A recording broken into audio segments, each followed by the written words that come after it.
लालची लोगों के साथ क्या होता है। पौराणिक कथा। भगवान नारद की चतुराई पर हंस पड़े। भगवान बोले, आपको इस दुर्लभ स्वरूप के पुनः दर्शन के लिए प्रतीक्षा तो करनी ही पड़ेगी देवर्षि।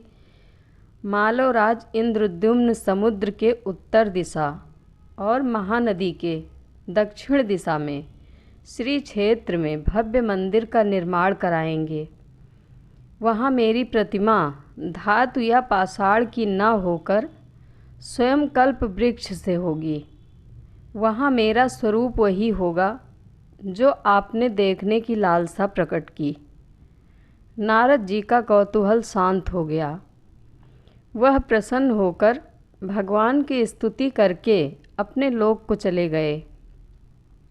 श्री क्षेत्र यानी श्री जगन्नाथपुरी क्षेत्र में इंद्रद्युम्न द्वारा भगवान जगन्नाथ मंदिर की स्थापना की कथा यहीं से आरंभ होती है। भगवान नीलमाधव के इस पुरुषोत्तम क्षेत्र पर सुदूर मालों में राज करने वाले इंद्रद्युम्न कैसे पहुँचे, कैसे हुई मंदिर की स्थापना, क्यों कहा जाता है इसे पुरुषोत्तम क्षेत्र। बहुत सुंदर कथा आती है। राज ऋषि राजा इंद्रद्युम्न की विभोर करने वाली कथा स्कंद पुराण में भी आती है। कथा को आगे बढ़ाने से पहले मैं आपको श्री क्षेत्र के बारे में बताऊंगी। आखिर भगवान ने इसी क्षेत्र को क्यों चुना, इस क्षेत्र की इतनी महिमा क्यों है, यह कथा स्वयं लक्ष्मी जी ने बताई है। इंद्रद्युम्न एक बार ऋषियों की सभा में पहुँचे। राजा ने ऋषियों विद्वानों से पूछा, सर्वश्रेष्ठ विदित जनों से भरी सभा में मैं एक जिज्ञासा रखना चाहता हूँ। ऋषियों, आपने समस्त तीर्थों का सेवन किया है, मुझे कोई ऐसा तीर्थ स्थान बताइए जिसके सेवन से बड़े पापी भी निष्कलंक हो जाता है, जिसके दर्शन से संचित पुण्यों का नाश नहीं होता, जिस क्षेत्र में प्रवेश मात्र से ही हृदय में नारायण का वास हो जाता है। मेरी वहाँ जाने की लालसा है। राजा के प्रश्न से उस सभा में शांति छा गई। कोई एक स्थान के बारे में ऐसा निर्णय नहीं कर पाया। तो फिर राजा ने भगवान से कहा कि हे प्रभु, आपने मुझे पहले से ही सब कुछ दे दिया है, मुझे किसी भी चीज़ की कोई कमी नहीं है, किंतु मैं अपने प्रजा के साथ कुछ इच्छा रखता हूँ कि हे प्रभु, एक बार आप हमारी प्रजा को दर्शन देकर उनका जीवन भी धन्य करें, इसमें आपकी बड़ी कृपा होगी। भगवान भी राजा की इच्छा को मान गए और उन्होंने एक शर्त रखी कि मैं इस समय इसी स्थान पर कल मिलूँगा। जो यहाँ तक आ गया वही मेरे दर्शन को प्राप्त होगा। राजा ने भगवान की यह शर्त स्वीकार कर ली और भगवान के दर्शन की सूचना पूरे राज्य में फैला दी। अगले दिन उस राज्य के सभी नगरवासी भगवान के दर्शन हेतु स्नान करके सभी भजन गाते अपने राजा रानी के साथ चल पड़े। जैसे ही नगरवासी उस राज्य से बाहर निकले और थोड़ी दूर चलने के बाद भगवान ने माया रची और रास्ते में पैसों का ढेर लगा दिया। पैसे के ढेर को देखकर सभी नगरवासी अपनी अपनी झोली में पैसे बटोरने लगे। राजा अपने नगरवासियों को समझाता रहा कि ऐसा मत करो, क्योंकि भगवान बस थोड़ी ही दूर पर हैं। अगर तुमने उन्हें पा लिया तो फिर यह धन धान्य क्या है। लेकिन किसी ने भी राजा की बात नहीं सुनी और वह राजा से कहता रहा कि हे राजन, हम सब में से कोई कर्ज में डूबा है, कोई बहुत गरीब है, किसी को इलाज के लिए पैसे चाहिए, इसलिए यह धन हम घर में रख कर आते हैं, फिर भगवान से मिलेंगे।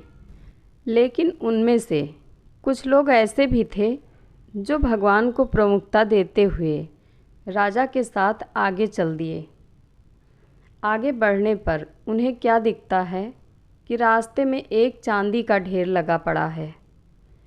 अभी बचे हुए लोग थे, वह भी चांदी को देखकर उलझन में पड़ गए। राजा ने फिर उन नागरिकों को समझाया कि भगवान बस कुछ ही दूर हैं, उसमें उलझना व्यर्थ है। राजा की बातों को सुनकर उनमें से कुछ लोग राजा के साथ आगे बढ़ने लगे और कुछ चलने लगे और उन्हीं में से कुछ चांदी को लेकर अपने घरों की ओर लौटने लगे।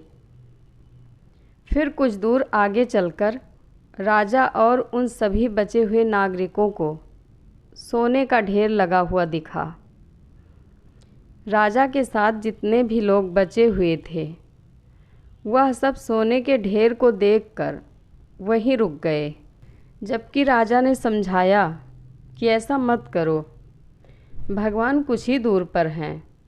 लेकिन इतना सारा सोना देखकर नागरिकों का मस्तिष्क काम नहीं कर रहा था और वह सभी अपने लक्ष्य से भटक गए और उन्होंने सोचा कि इतने सारे सोने से तो कई पुश्तें राज कर सकती हैं, और वह राजा की बातों को अनदेखा करके सोना लेकर अपने घर की ओर चल दिए। और अब भगवान के दर्शन के सफ़र में सिर्फ 2 ही इंसान रह गए, एक राजा और दूसरा उनकी पत्नी रानी। लेकिन भगवान की परीक्षा अभी ख़त्म नहीं हुई थी। इस बार मार्ग में दोनों राजा और रानी थोड़ी दूर चलने के बाद उन दोनों को हीरे मोती एवं कीमती रत्नों से पड़ा हुआ एक बहुत बड़ा ढेर मिला, जिसे देखकर रानी का भी मन भटक गया। उन्होंने अपने जीवन एवं अपने राज्य में भी इतने सारे हीरों के ढेर नहीं देखे थे। तब फिर राजा ने बोला कि हे प्रिय, तुम ये क्या कर रही हो? चलो, भगवान हमारी वहाँ प्रतीक्षा कर रहे हैं। तो फिर रानी ने उत्तर दिया, हे राजन, ऐसे रत्नों को मैंने कभी नहीं देखा, मुझे इसे अर्जित करने दें। आप आगे बढ़िए, मैं फिर कभी दर्शन कर लूँगी। रानी की यह बात सुनकर राजा आगे चल पड़े और जब राजा भगवान के पास पहुँचा तो भगवान उससे मुस्कुरा कर पूछ पड़े कि हे राजन, तुम तो पूरी प्रजा को दर्शन के लिए लाने वाले थे, फिर क्या हुआ? तब राजा ने उत्तर दिया, हे प्रभु, निकले तो सभी आपके दर्शन के लिए ही थे, लेकिन सभी रास्ते में किसी न किसी चीज़ में उलझ कर रह गए। कोई पैसे को देखकर उलझ गए तो कोई सोना चांदी। तब फिर भगवान राजा से बोले, इसलिए हे राजन, जो व्यक्ति संसार में इस मोह माया को त्याग कर जो मेरे समीप पहुंच पाता है, वही मोक्ष का पात्र हो पाता है। जो इन सब में उलझ कर रह गया, वह मृत्यु लोक में शायद सभी सुखों को भोगे, लेकिन वह मुझे प्राप्त नहीं कर सकता। तो मित्रों, इस कहानी से हमें क्या शिक्षा लेनी चाहिए कि हमें भी अपने जीवन में अपने कर्मों को करते हुए इधर उधर बातों की तरफ ध्यान नहीं देना चाहिए। अगर हम अपने जीवन में कुछ बड़े लक्ष्य लेकर कर्म कर रहे हैं तो हमारे जीवन में उस कर्म को करते हुए बहुत से नकारात्मक कर्म भी सामने आते हैं, जिससे हमें उनसे बचना चाहिए ताकि हम अपने लक्ष्य में सफल हो पाएं। जय श्री कृष्णा। कथा अच्छी लगे तो कमेंट बॉक्स में अपनी राय ज़रूर दें। धन्यवाद।